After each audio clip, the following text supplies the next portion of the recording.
ഒരു വശത്ത് അധികാര കസേരയ്ക്ക് വേണ്ടി മുഴുവൻ ഖാൻസാറും യുദ്ധം ചെയ്യാൻ ഒരുങ്ങിയിരിക്കുന്നു. മറുവശത്ത് 1000 ശൗര്യാംഗർ അതേ കസേര ചുട്ടുചാമ്പലാക്കാൻ മുന്നേറി.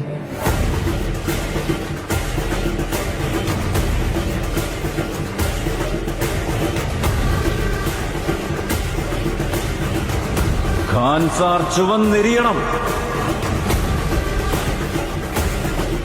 എരിയുന്ന കനലുകൊണ്ടായാലും ഇവരുടെയൊക്കെ ചോര കൊണ്ടായാലും.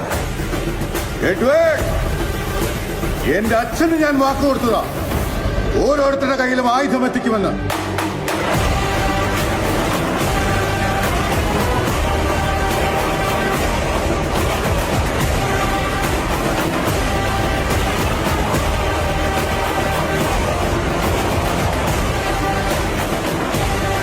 കത്തിക്കാളുന്ന തീയിന്റെ ചുവപ്പിനേക്കാൾ കുത്തി ഒഴുകുന്ന ചോരയുടെ ചുവപ്പിനാണ് കൂടുതൽ ഭംഗി.